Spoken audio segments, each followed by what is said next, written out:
Namaskar. Welcome to Ancient Wisdom. Today we will be enjoying the story of Shankasura. Shankasura was a Daitya who underwent big penance performing bhakti of Brahmadeva. Brahmadeva appeared in front of him and asked him to ask for a boon. And the boon Shankasura wanted was to become immortal. But Brahmadeva said, "This is impossible. You can ask anything but immortality." So Shankasura thought for quite a while and then said, "In that case, please give me the boon that I will only be killed by an arrow which sequentially pierces through all the 7 chakras of the body." And Brahmadev said, "Tathastu."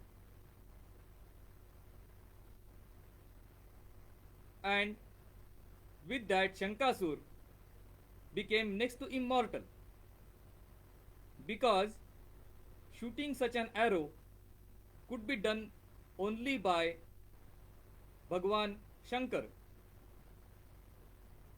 And Shankasura was not going to do anything to disturb Shiva Shankar.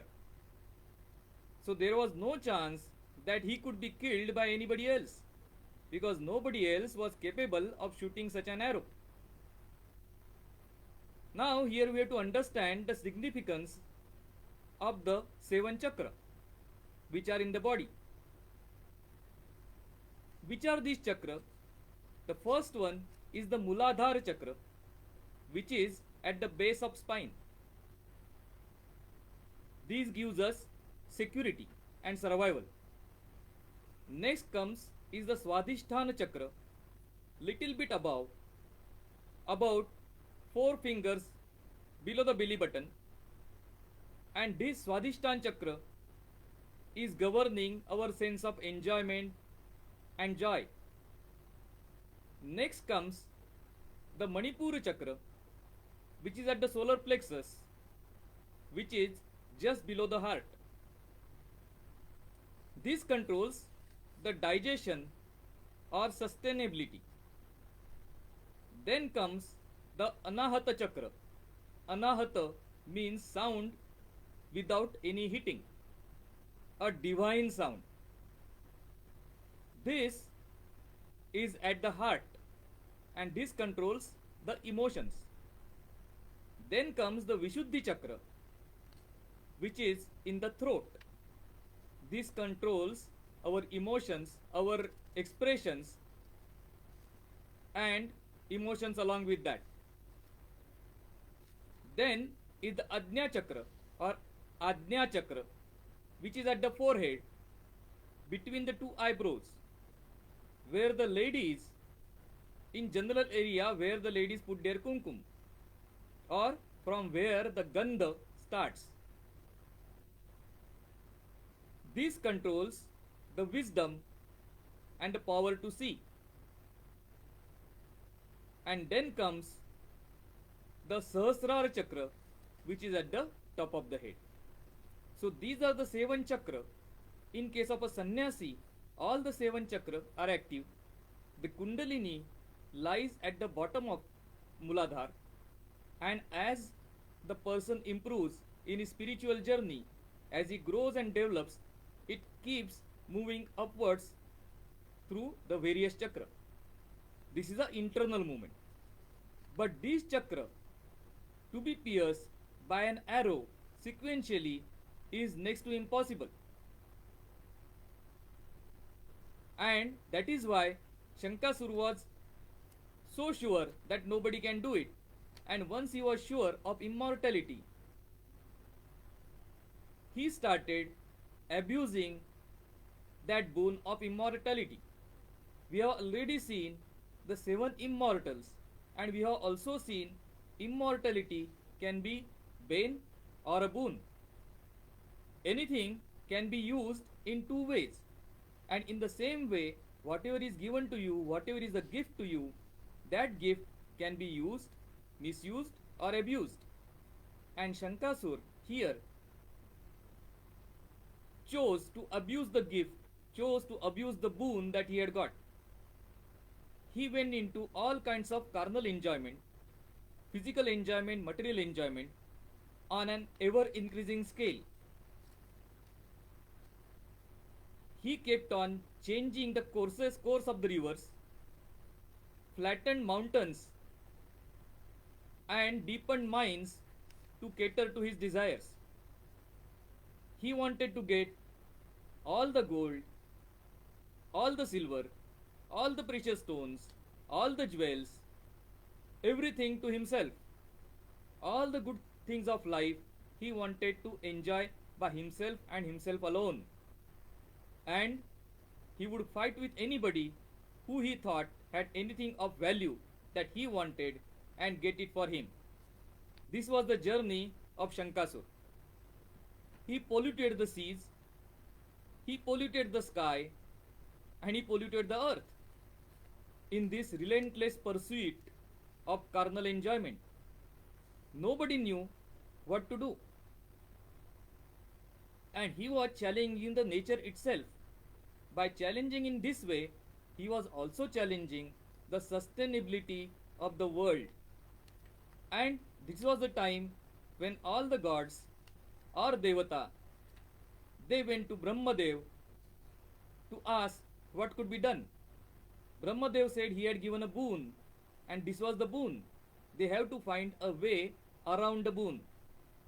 So they went to Bhagavan Vishnu, and Bhagavan Vishnu told them that see, he has done a lot of thinking.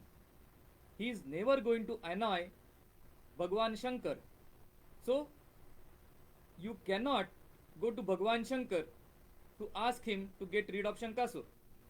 But he has overlooked one thing, which is the power of rejuvenation of nature itself. He has not given importance to nature, and nature has got great power of rejuvenation, which will cause the destruction of Shankasur. So you go to Bhudevi, do penance, and ask her to help you using her power of rejuvenation to get rid of Shankasur. So all the Devata went to Bhudevi and asked her to help them. Bhudevi had already seen the destruction that was being caused, and she readily came to help them.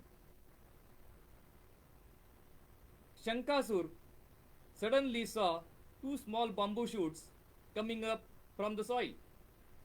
These were the warning shoots or warning arrows sent by Bhudevi. He did not give any importance to it.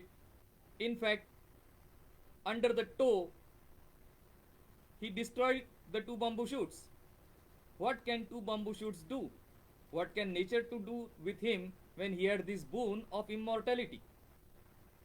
And then Bhudevi sent her most potent weapon of rejuvenation, which included Agneyastra and Varunastra. Varunastra is water and Agneyastra is energy, which is Agni.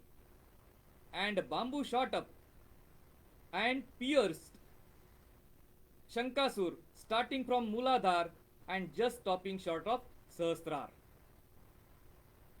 Shankasur was neither dead nor alive. His Sahasrar Chakra had not been pierced, and he had been decapitated for life. He had learnt his lesson, alas, too late, that the rejuvenation of earth has got tremendous power, and that has to be respected. So this is the story of Shankasur, and he had received punishment for his unsustainable utilization of available resources. Now let us decipher the whole allegory of Shankasur. Today is Gudi Padwa, And the gudi is what we erect outside our houses at the topmost point. And now you will see the bamboo shoot on which the gudi is erected is the arrow of the Bhudevi. The copper vessel at top is the skull of Shankasura, which is just short of being pierced the Sahasrara. The kumkum that is put on it is the Ajna Chakra or Ajna Chakra. The ornaments represent Vishuddhi Chakra. The silk cloth that is there, that represents the Anahata Chakra of heart. The sugar candy represents the Manipura Chakra. The flowers represent the Swadhisthana Chakra of joy and enthusiasm. And the base of bamboo itself, which is earth, that represents the Muladhara Chakra, which is the support or base for all our activities. And the basic support from where this gudi receives its rejuvenation is the earth itself. And what is the message that we want to give by erecting this gudi? Erecting this gudi, we are wishing everybody growth, development and prosperity, but in a sustainable manner, in a disciplined manner. So whatever resources we have, we should be utilizing those resources, the sky, the earth, the seeds, the rivers, the trees and the animals. We are also a part of the universe, as these are parts of the universe, and the universe is for our sustainable development.